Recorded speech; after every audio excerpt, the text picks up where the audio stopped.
Bienvenue à tous et à toutes. Vous allez écouter dans un instant une rencontre enregistrée à la librairie Ombre Blanche le 8 octobre 2025 à l'occasion de la venue dans cette librairie de l'autrice canadienne, française et américaine Claire Messud, venue présenter son dernier ouvrage paru aux éditions Christian Bourgeois, L'étrange tumulte de nos vies. Bonne écoute.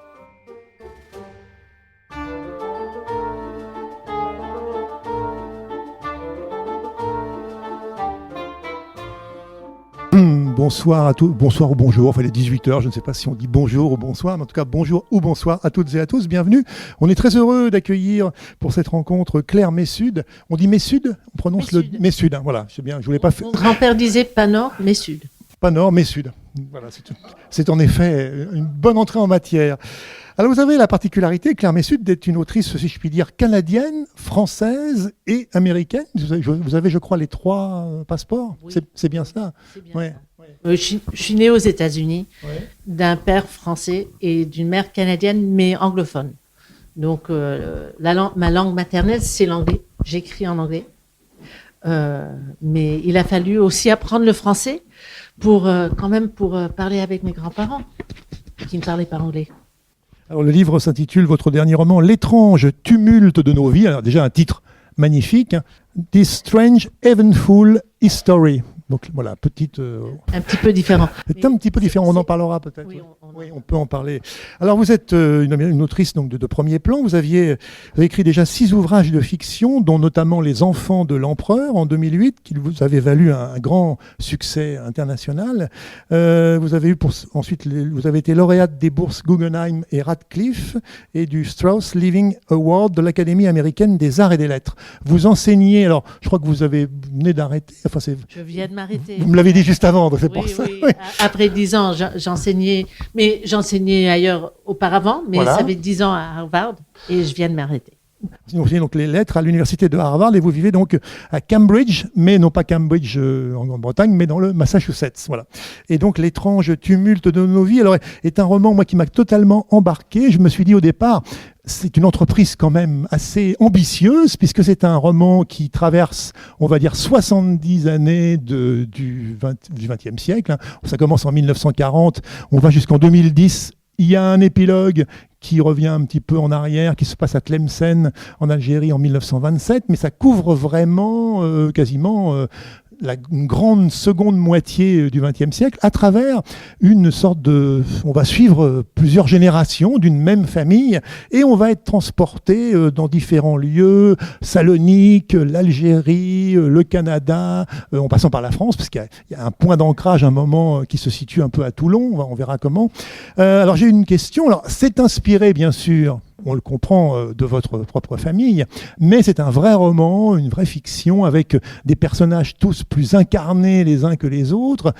Il y a dans ce roman énormément de motifs abordés, de sujets, peut-être une quête du bonheur, l'amour, il y a également l'exil, trouver une place, un endroit pour vivre, peut-être ça c'est une des grandes, je trouve, un axe important dans le roman, et également c'est un roman sur une famille, et vous avez réussi, je trouve, je vous le dis d'entrée de jeu, Claire Messud, vous avez réussi magnifiquement le fait de mêler la grande histoire, puisqu'on traverse les événements de l'Algérie, la guerre d'Algérie, le colonialisme, et en même temps l'intime des personnages, puisqu'on va les suivre au quotidien dans leurs travaux, leurs pensées, leur amour, parfois leur désespoir, leurs épreuves. Il y a tout ça, et ça se lit, et on est véritablement embarqué. Moi, je l'ai lu vraiment d'une traite. Alors d'abord, félicitations, en tout cas, d'entrée de jeu, Claire Messud.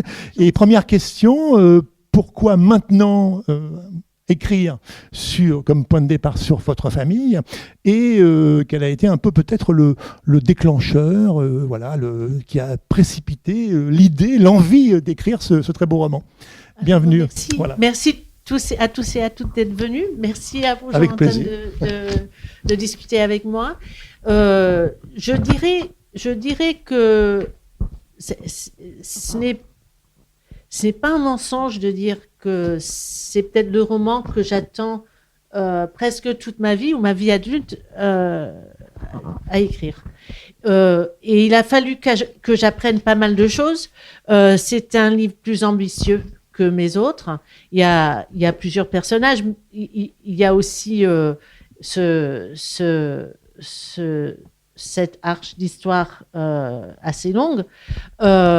Et donc, puisque j'enseigne, et j'enseigne depuis longtemps, je dis en riant que si un de mes étudiants venait vers moi en disant « j'ai envie d'écrire un roman où il y aura 5 personnages, le point de vue de 5 personnages et on traversera 70 ans », je dirais « ne fais pas ça ». Vous découragez, vous dites oui. Ça ne marchera pas.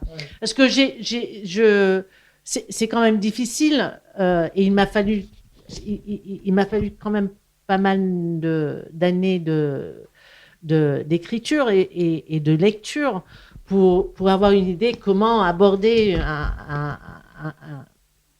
une histoire aussi longue ou grande. Mais il y a plusieurs raisons pour lesquelles je l'ai fait maintenant. D'abord, je ne rajeunis pas. Donc, je me suis dit, si c'est pas maintenant, quand ferais-je quand est-ce que je l'écrirai? Et je dirais aussi que les personnages principaux, merci, ne sont plus en vie. Et donc, je crois que c'est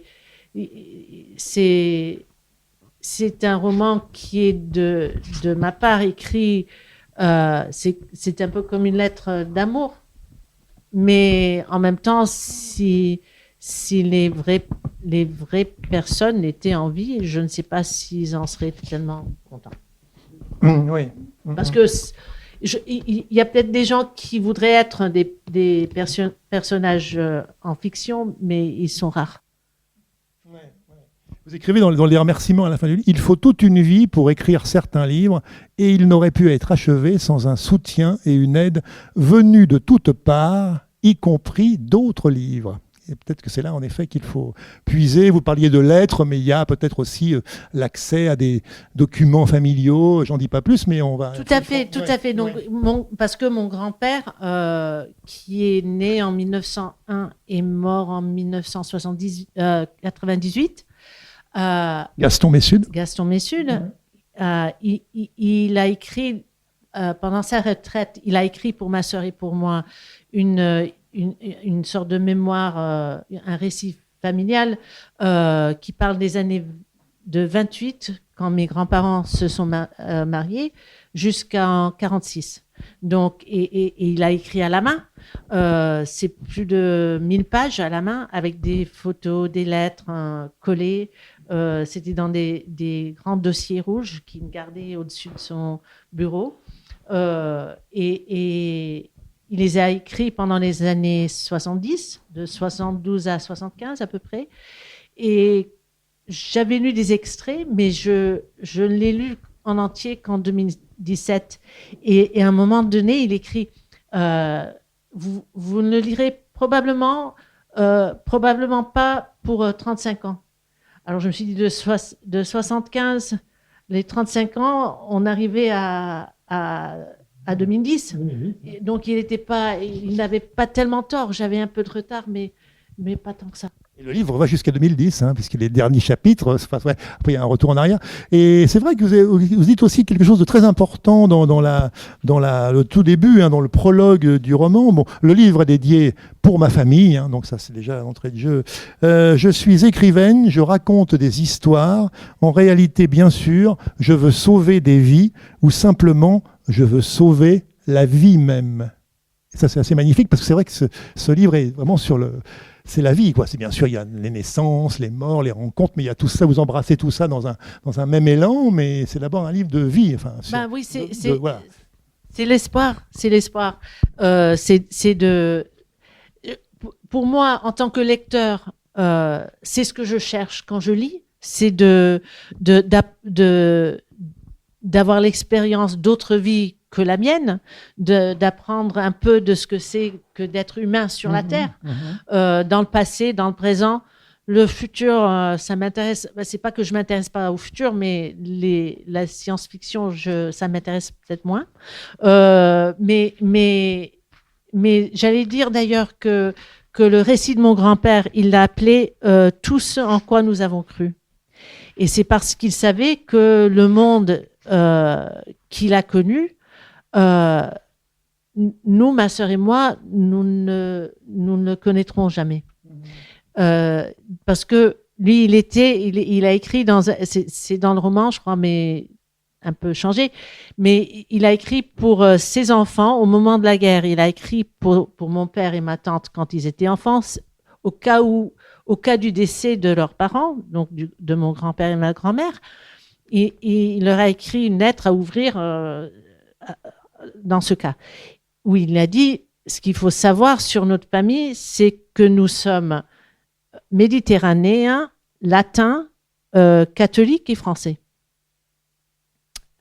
Alors moi, quand je l'ai lu, cette lettre, je me suis dit, et moi je suis américaine, anglophone, et pas croyante, mais protestante. Donc ce qui fait que tout ce en quoi il avait cru, il a cru toute sa vie, c'était un monde qui, c'est pas que je n'avais pas du tout accès, parce que on allait chaque année passer 1 mois, 2 mois chez les grands-parents, mais qu'il venait d'un monde entièrement différent du mien, et qu'il a voulu qu'on comprenne d'où il venait. Et d'ailleurs, je me suis rendu compte au moment où je me mettais à écrire ce roman que pour mes enfants, le monde que j'ai connu en grandissant, c'est-à-dire le monde de la deuxième moitié du XXe siècle, d'après-guerre, où on avait vraiment un optimisme et un regard, on pensait qu'on arriverait à un monde plus uni, avec moins de frontières, avec une compréhension cosmopolite et ouverte.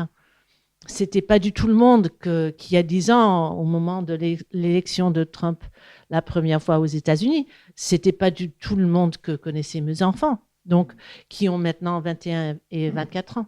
Et le monde qui autour d'eux, en grandissant, devenait de plus en plus sombre. C'était pas un monde, il n'y avait pas d'optimisme. Donc c'est aussi pour que j'écrive un peu pour eux, pour cette génération, transmission, une sorte de tout ce en quoi nous avons cru. Bien sûr, oui.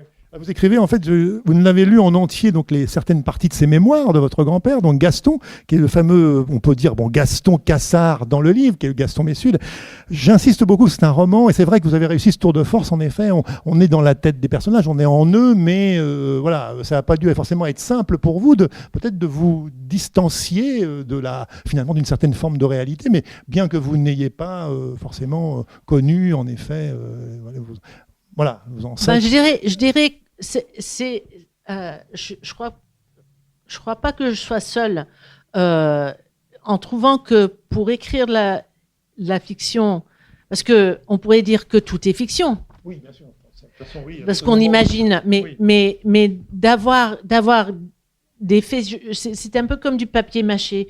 Mm-hmm. Si on a une forme et puis on imagine autour, donc, et ça finit par avoir une autre forme.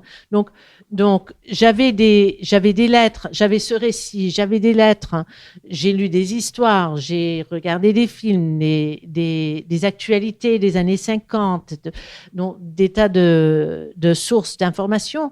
Et puis j'ai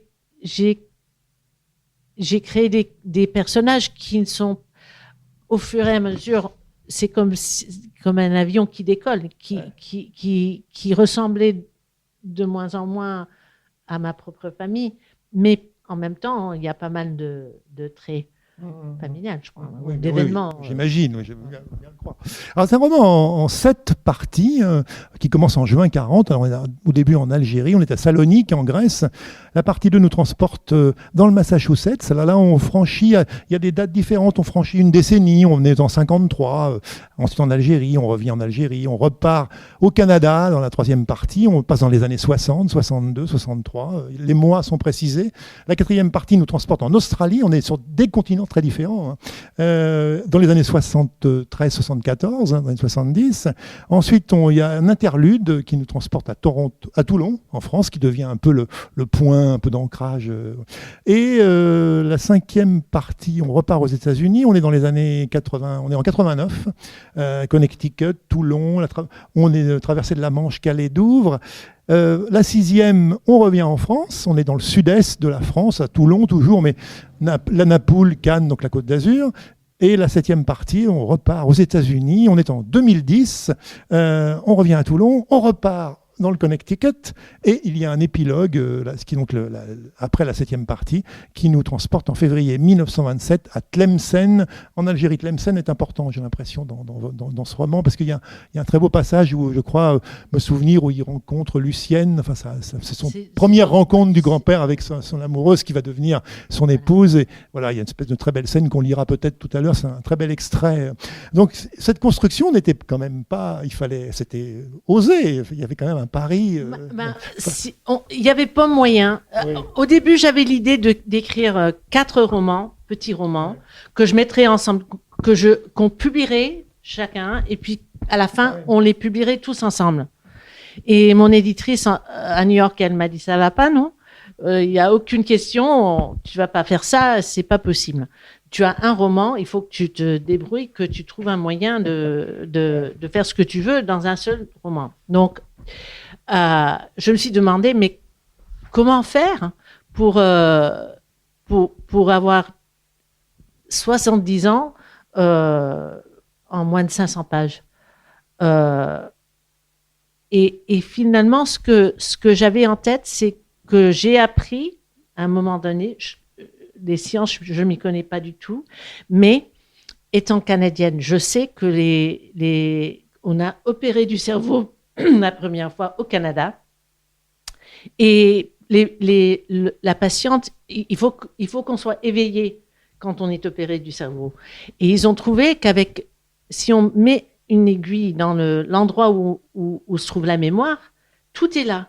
Mais tout est là. Donc, la première patiente, elle racontait au médecin, mais j'ai 12 ans, je me trouve dans un canoë sur un lac, un tel lac. Il est le 13 août, je suis avec mon père. On entend ces bruits, on sent l'air, sent le feu, je sais pas. Bon, tout est là. Donc, je me suis dit, c'était un fait neurologique. Donc, je me suis dit, c'est comme ça que je vais écrire ce roman. C'est comme si on mettait une aiguille et on descendait chaque décennie. De sondage à chaque fois, quoi, si à je puis chaque dire. fois, Ouais. dans la cerveau vie d'un tel ou un tel. Donc, et c'est comme ça que. Et on fait référence, donc on apprend un peu ce qui se passe entre-temps, au fur et à mesure, mais ça n'aurait pas été possible. Personne ne l'aurait lu si j'avais tout écrit. Sinon, je ne l'aurais jamais terminé. Ouais. Je serais toujours au travail si j'avais mis chaque année. C'est sans fin. Il y avait des choix à faire. Alors pourquoi avoir ouvert donc le livre s'ouvre en juin 1940.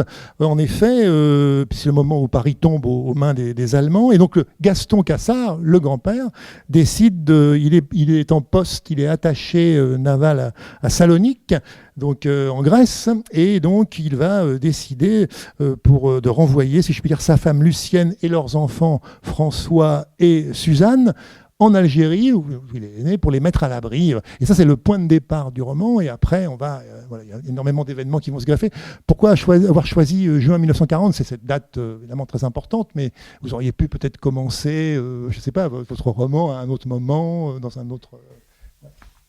Il y a peut-être plusieurs raisons, mais une des raisons, c'est que dans le récit de mon grand-père, il y a cette histoire d'avoir été à Salonique au moment que les Allemands ont envahi la France et de ne pas savoir quoi faire.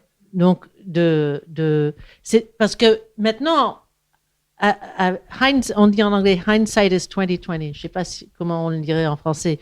De voir en arrière, on voit clair. mais au moment où ça se passait, on n'a pas la même perception, évidemment.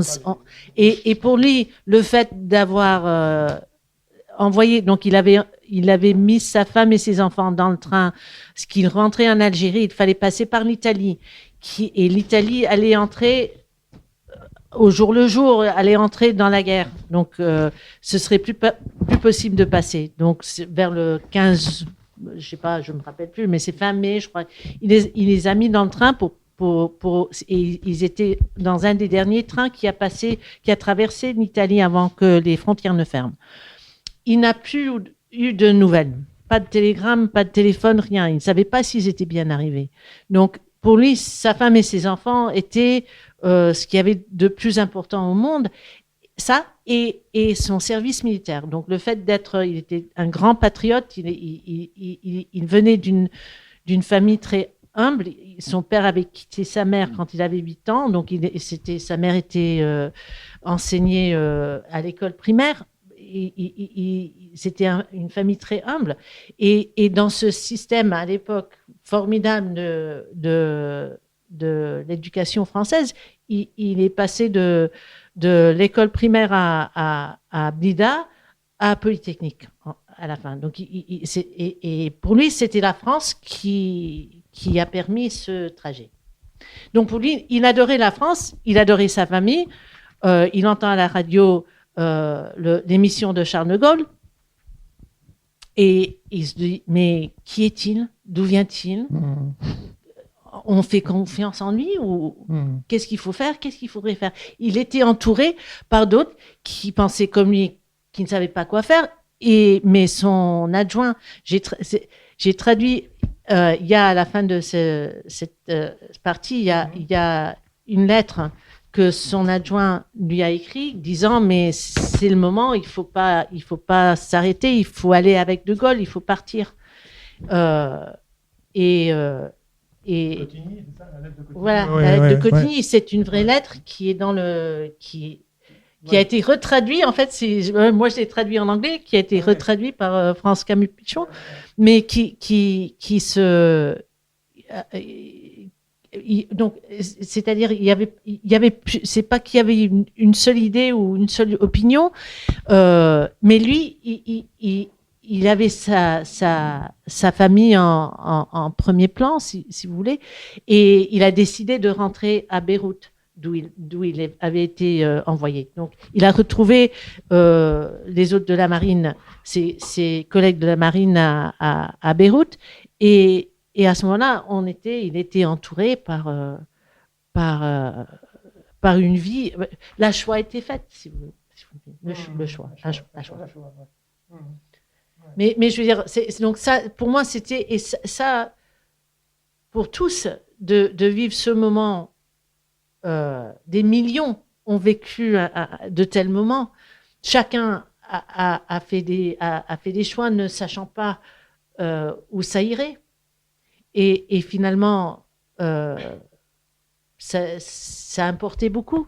Mais c'est une chose, au début, vous avez gentiment dit qu'il y a l'histoire avec H, et puis il y a la vie intime. Mais chacun d'entre nous vivons entourés par l'histoire. Vous n'avez, je crois, pas de Premier ministre en ce moment. A priori, non. Enfin bon, c'est plus. C'est peut-être depuis 1 heure ou 2, je sais pas, mais il n'y a pas de gouvernement. Donc, on vit des moments historiques, mais on les vit de façon, surtout la plupart d'entre nous, surtout des moments banals. Il faut payer le loyer, il faut trouver à manger, il faut élever les enfants. Donc, à mon avis, c'est ça ça m'intéresse en tant qu'écrivain d'essayer d'imaginer ce que c'est de vivre dans ce cas un moment historique très important, mais avec les limites de conscience, les limites d'expérience qu'on a en étant une personne ordinaire dans sa petite vie. Alors, une grande réussite du livre, c'est aussi parce que là, ça donne l'impression, j'ai dit, vous prenez comme ça des événements, des coups de sondage dans des époques, mais on saute des dizaines, on saute des décennies, mais il y a dans chaque, évidemment, chaque chapitre, chaque partie, les temps sont entremêlés, parce que vous le dites très bien, vous l'écrivez dans le prologue.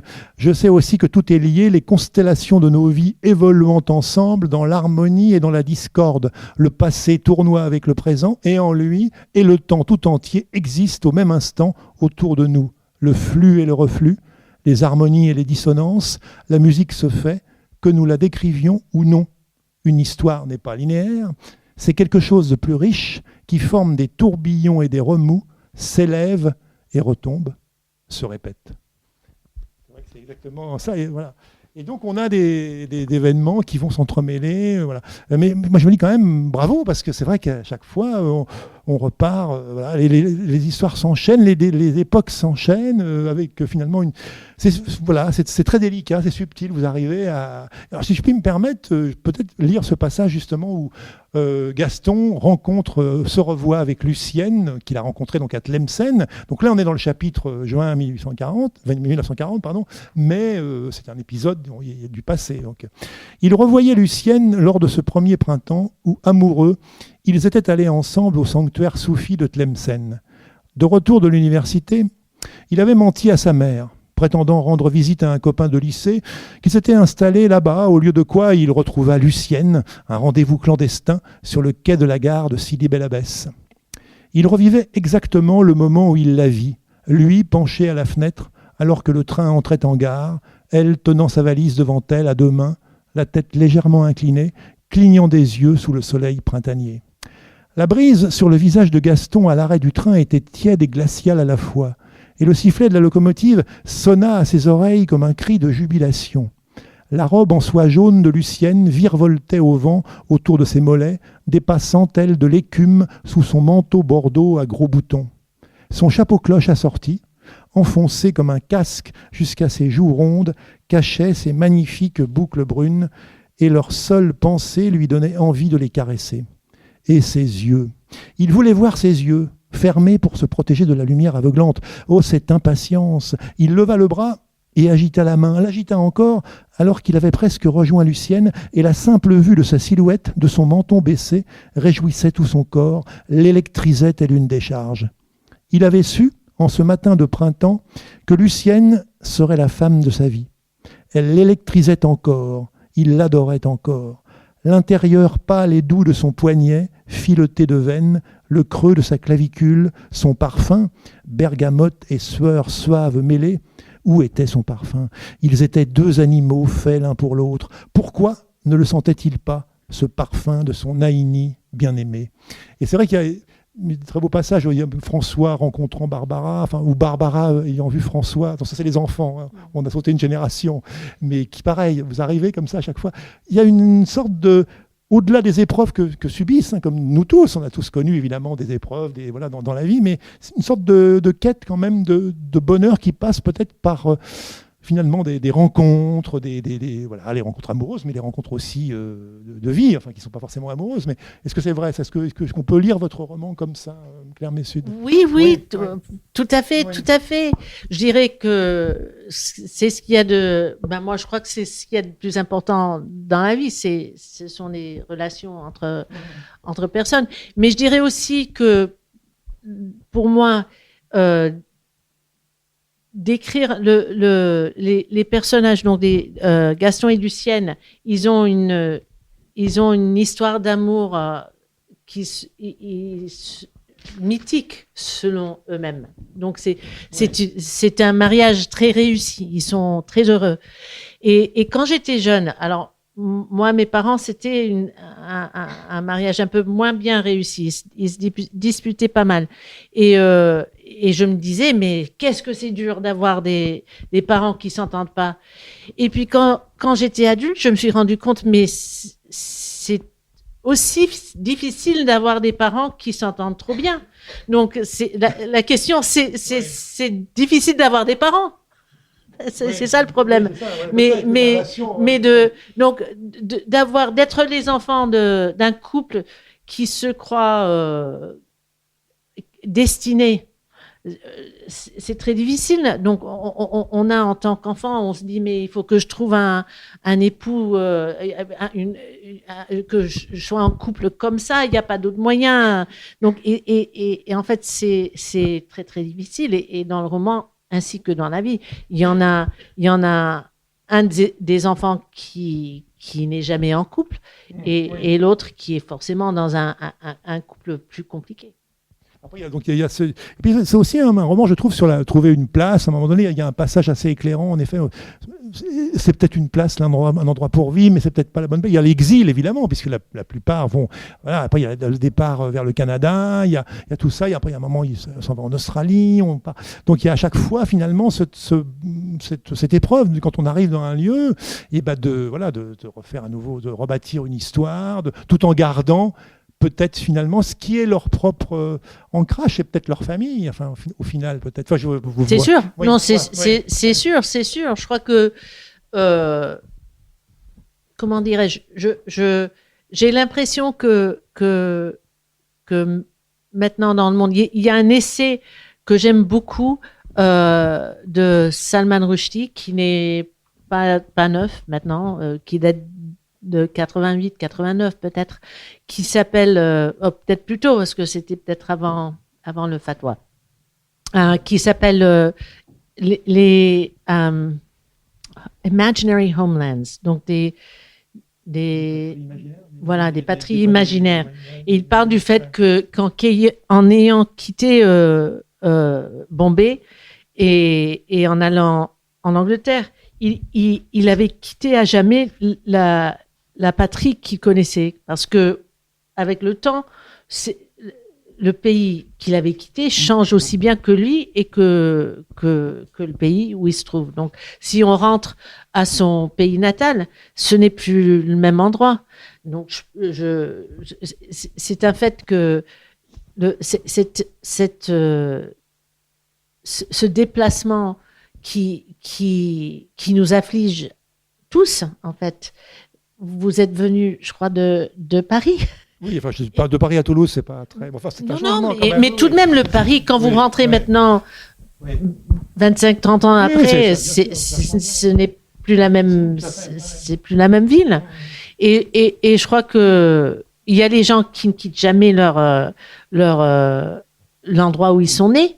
Et puis, depuis au moins le début du XXe siècle, même peut-être avant, il y a beaucoup qui voyagent, qui ne sont plus jamais chez soi de la même manière. Donc, à ce moment-là, c'est la famille, c'est les personnes aimées qui créent une sorte de le mot m'échappe, belonging. D'appartenance.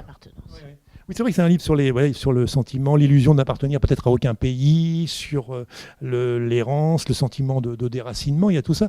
Et donc, je parlais de la famille parce que c'est en effet, je parlais de Toulon, là, à un moment, ils se retrouvent tous. Enfin bon, il y a cette espèce de. Il faut se retrouver finalement dans un lieu commun, peut-être un nouveau lieu, mais qui va recréer finalement à nouveau une sorte de collectivité. Enfin Oui. Ben, je crois que c'est le livre. Le roman, c'est un peu l'histoire de ça, c'est comment dirais-je, j'étais adulte quand mon père, il ne nous parlait jamais de son enfance, il ne parlait jamais de l'Algérie. Je crois qu'il a voulu qu'on soit épargné de cette histoire difficile. Donc, moi, j'étais presque adulte avant que je n'ai su vraiment. Je savais qu'il y avait une histoire en Algérie, familiale en Algérie, mais j'ai dû avoir 15 ou 16 ans avant de savoir quoi que ce soit. Ce qui s'était passé.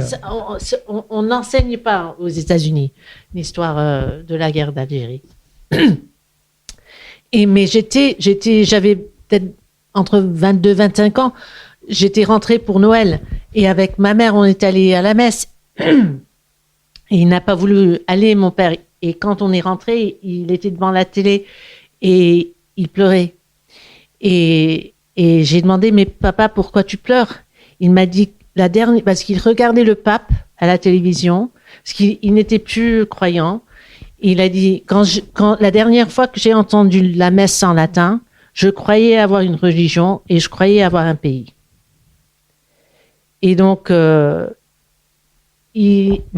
il n'en avait jamais parlé, ni avec nous, ni je crois avec ma mère. Donc, ce qui m'intéresse, il y a plusieurs choses qui m'intéressent, mais beaucoup de choses, oui, bien sûr. De choses qui m'intéressent, mais ce qu'on porte en soi, qui n'est jamais vu ou connu. Il y a un moment dans une nouvelle de Tchekhov qui s'appelle en anglais The Lady with the Little Dog, la dame au petit chien, où Gourov, donc c'est une relation adultère. Le monsieur rentre à Moscou, il pense à la jeune femme, il en est obsédé et il se dit mais comment ça se fait que la chose qui m'est plus importante au monde n'est connue par personne? Ça c'est la première pensée. Et puis la deuxième pensée, c'est la même chose pour chacun. Donc à mon avis, c'est pour ça qu'on a les romans, c'est pour ça que ça existe.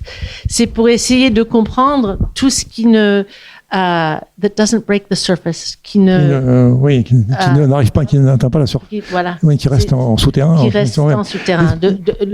Parce que il y a plein de choses qui nous sont les choses les plus importantes du monde, mais dont on ne parle pas. Et donc j'ai grandi en sentant qu'il y avait de telles choses et enfin j'ai écrit un roman en essayant de les décrire. Et je suis en train de me dire en vous écoutant, Claire Messud, que peut-être ce silence justement voilà, vous n'avez jamais entendu parler d'événements d'Algérie, de la guerre d'Algérie, parce qu'aux États-Unis en plus, au Canada, on ne parle pas. Bon. Et c'est une des raisons de l'écriture du roman, sûrement, pour mettre au jour, pour mettre à plat, en fait, un peu, en abordant ces questions, aussi du racisme, du colonialisme, tout ça est présent dans votre roman aussi. Le comportement des Français vis-à-vis des harkis, par exemple, enfin, les troubles en Algérie, il y a des passages au moment où ça commence à se mettre en place, tout ça, et le terrorisme, enfin, voilà. Vous l'évoquez, mais alors, c'est toujours très très bien entremêlé, jamais plaqué. Voilà, vous arrivez à évoquer tout ça, l'histoire, toujours avec un grand H, j'y reviens, mais bien mêlé avec des destins individuels. Merci. Ouais. Moi, je dirais, comme je disais tout à l'heure, la plupart des gens ne se trouvent pas au milieu des événements. On pourrait écrire un roman qui parlait des activistes ou des gens qui étaient vraiment au centre de cette guerre. Mais il y avait beaucoup de gens qui s'y trouvaient sans vraiment le savoir ou le croire, ou en essayant de passer par le côté, de ne pas trop s'y mêler. Je crois que c'est ça. Il y a un roman de Penelope Fitzgerald, une écrivaine anglaise qui est morte il y a 20 ans à peu près.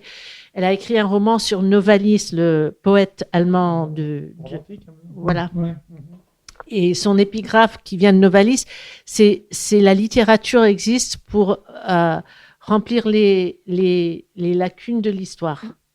Et à mon avis, c'est d'essayer de comprendre ce que j'aime penser à ce que c'est de vivre des moments qui sont dans le monde très importants, mais dans la vie personnelle, on est pris par autre chose, on est distrait, on a sa vie à soi.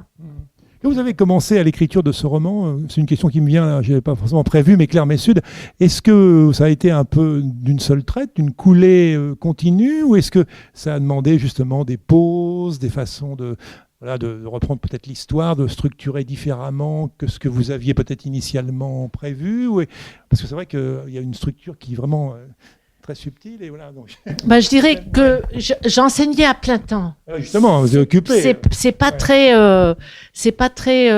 fait pour écrire, l'enseignement à plein temps.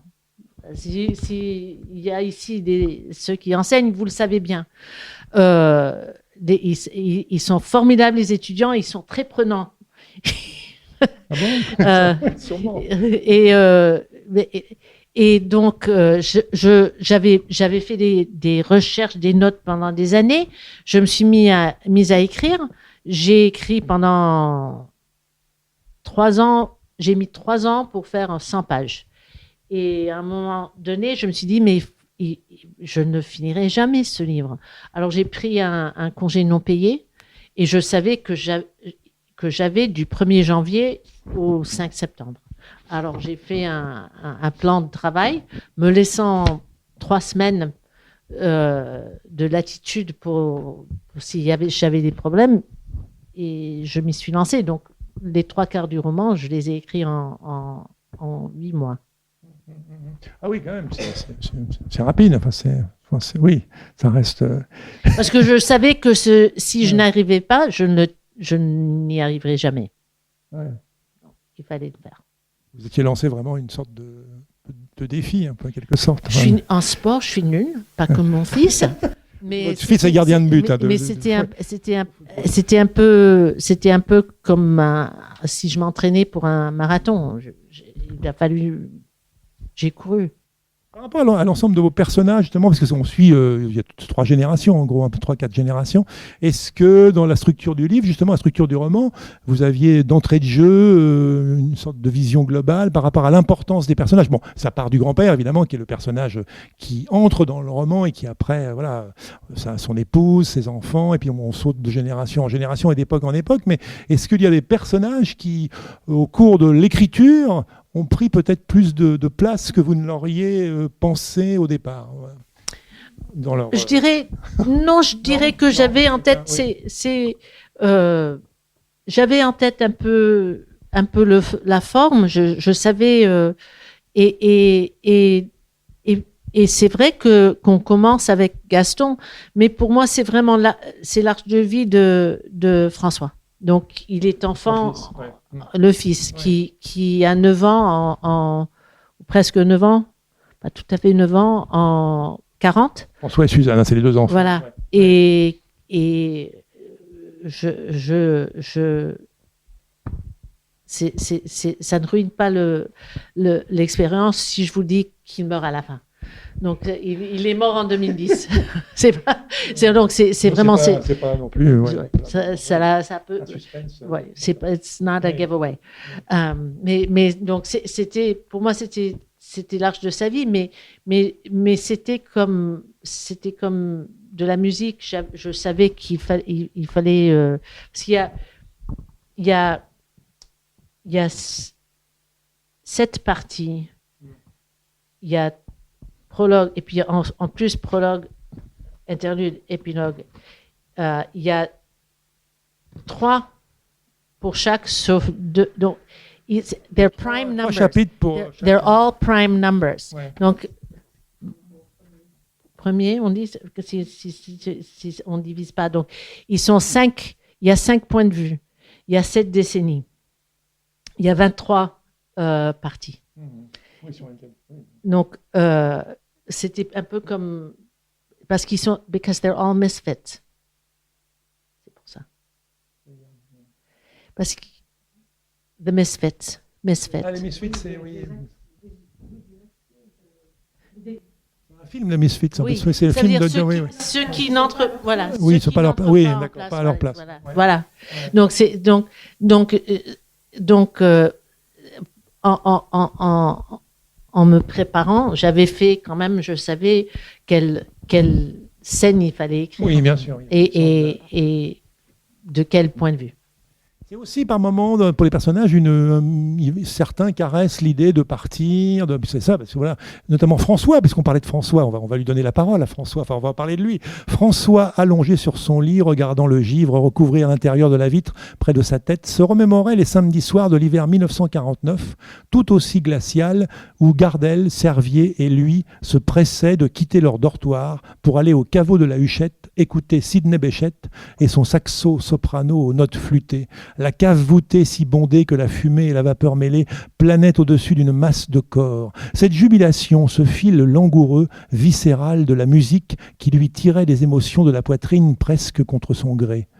L'Amérique, pensait-il alors, durant ce sombre hiver dans le Paris de l'après-guerre, affrontant l'épreuve d'être interne au lycée Louis-le-Grand, si brutal. Les lits de fer alignés sur toute la longueur de cette monumentale salle glacée qui empestait néanmoins la sueur. Les miaulements des chats dans la ruelle, la nuit, la faim qui le tenaillait en permanence, et les pieds toujours froids, toujours mouillés, parce que le premier jour, l'humidité du nord avait traversé les minces semelles en cuir de son unique paire de chaussures et qu'elle était restée, dès lors, une constante. Pendant ces mois sinistres, c'était surtout la lumière méditerranéenne, son intensité, qui lui avait manqué au fil des brèves et mornes journées oppressantes de l'hiver parisien. Écoutant Béchette, il se disait « L'Amérique, là-bas, je veux aller là-bas ». Il est allé. Et oui, il est allé, oui. Mais je dirais, pour les détails de comment c'était, si on était en pension à Louis-le-Grand à l'époque, j'ai lu la biographie de Benoît Peters de Derrida. Parce qu'ils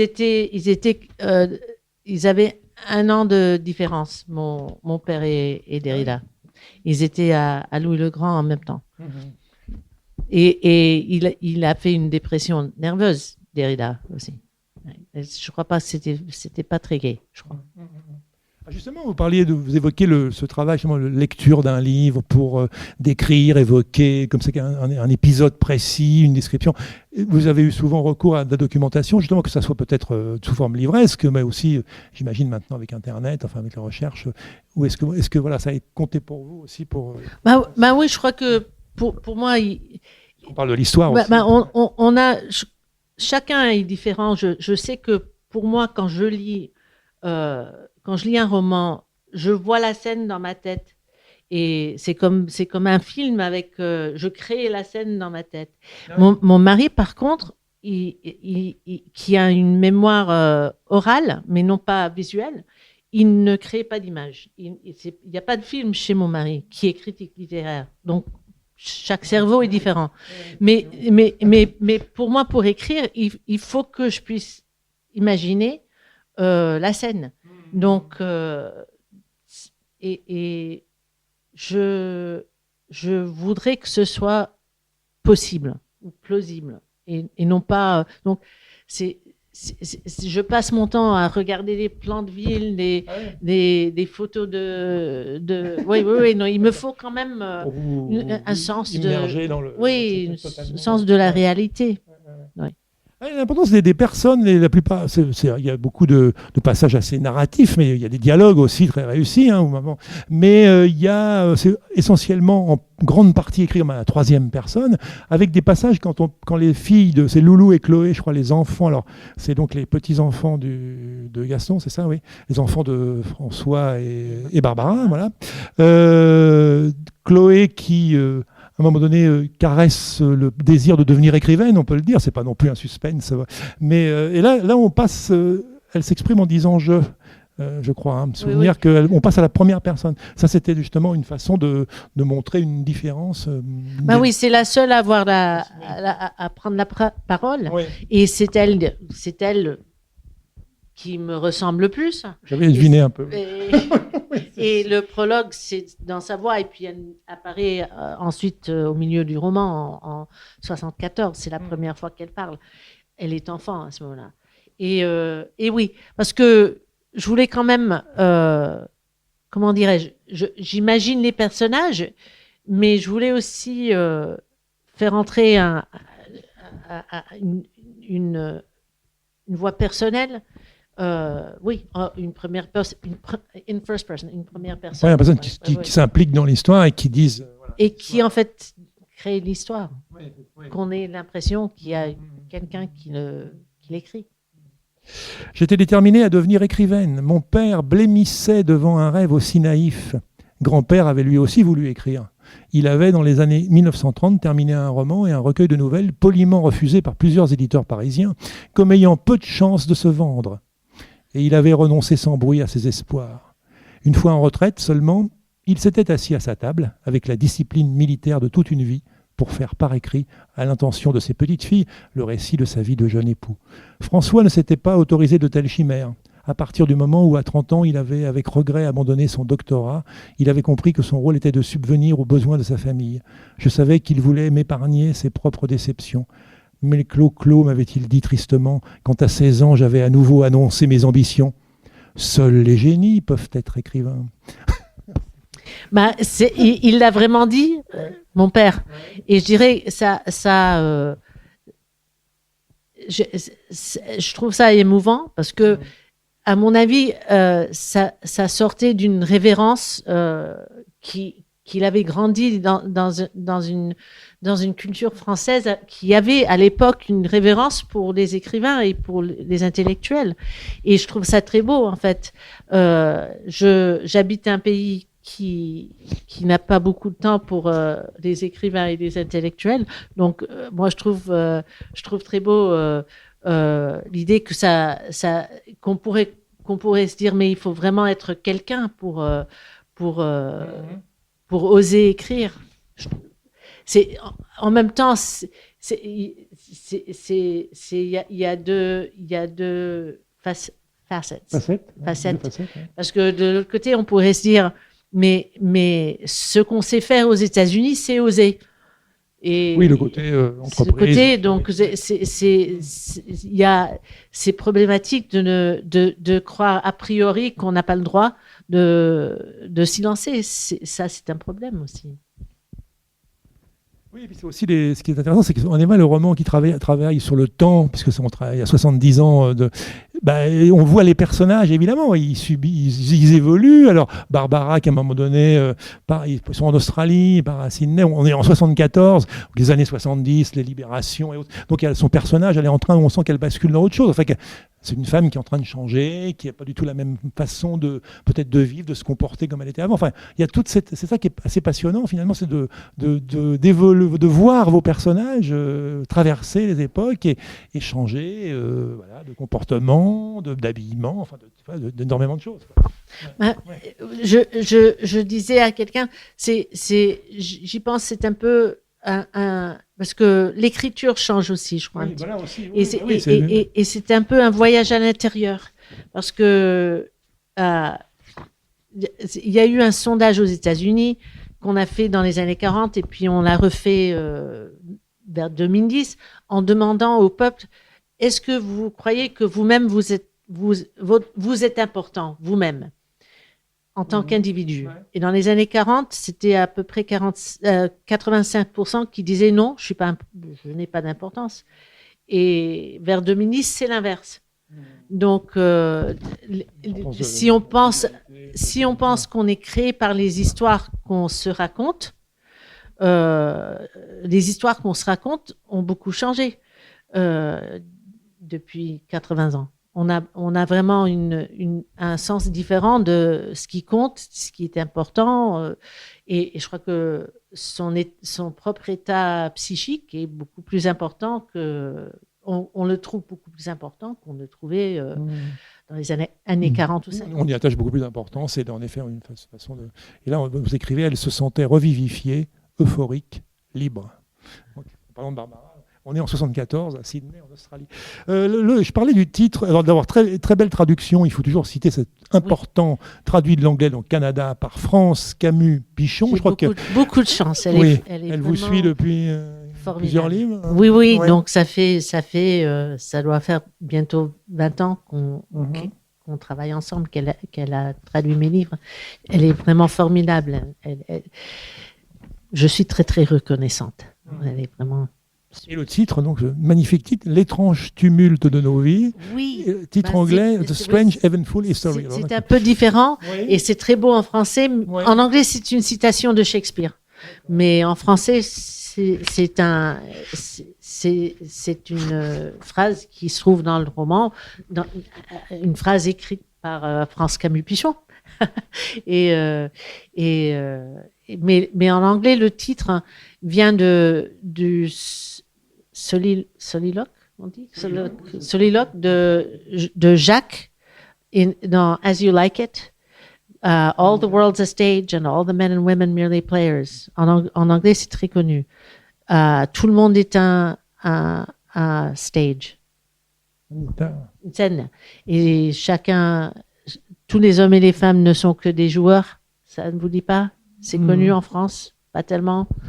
Bon, en anglais, c'est très très connu. Et justement, la ligne qui suit, c'est et chacun dans sa vie a 7 actes. D'où la citation que vous mettez en épigraphe du livre de Shakespeare, comme il vous plaira, et chacun dans sa vie a plusieurs rôles à jouer dans un drame en 7 âges. Et aussi Elias Canetti que vous citez aussi. Voilà. Oui, mais Elias Canetti, c'est un passage qui m'est très important parce qu'il dit j'imagine, que le fait uniquement de vivre dans le XXe siècle, ça rend un homme intéressant.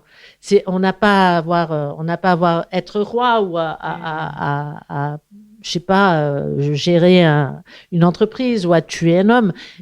Le fait de vivre dans cette époque, c'était de soi intéressant. On va le citer parce que ce sera plus simple. Son existence où il ne s'est rien, mais vraiment rien passé, il ne s'est lancé dans aucune aventure, n'a été d'aucune guerre, il n'a jamais connu la prison, n'a jamais tué, il n'a pas fait fortune ni n'a perdu au jeu. Tout ce qu'il a fait, c'est avoir vécu en ce siècle. Mais cela a suffi pour donner à son existence, dans la manière de sentir et de penser, une dimension. Voilà. C'est dans Notes de Armstead, Albin Michel, dans la traduction de Walter Vedeli, Elias Canetti. Voilà. Peut-être avez-vous des questions, des remarques, des réflexions pour Claire Messud, très très beau roman, donc L'étrange tumulte de nos vies, donc traduit par France Camus Pichon chez Christian Bourgois. Est-ce qu'il va être traduit, enfin donc il est traduit, on le trouve en français, mais il est traduit dans d'autres pays, autrement oui, il va être... Il est traduit en espagnol, en portugais, en hollandais, il a été traduit en italien, il sera aussi en suédois et allemand. D'accord. Et je crois que c'est à peu près tout pour le moment. Oui. Je suis bien gâtée. Mais c'est intéressant parce que chacun lira un livre différent. Mon merveilleux éditeur français, Jean Materne, m'a demandé, parce que l'édition américaine, il y a des cartes au début pour montrer où se trouve l'Algérie par rapport à la France. Il m'a dit, on pourrait peut-être en France supprimer les cartes. Il n'avait pas tout. Je vous remercie. Merci beaucoup, car messieurs, les bravos.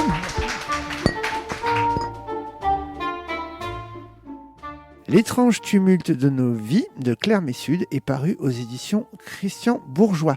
Auparavant, elle avait fait paraître de nombreux ouvrages, notamment Les enfants de l'empereur en 2006, La fille qui brûle en 2018 ou Avant le bouleversement du monde en 2019, tous parus chez Folio. Vous venez d'écouter une rencontre enregistrée à la librairie Ombre Blanche, réalisation mise en onde Radio avec la collaboration de Radio Plus et Radio Terre.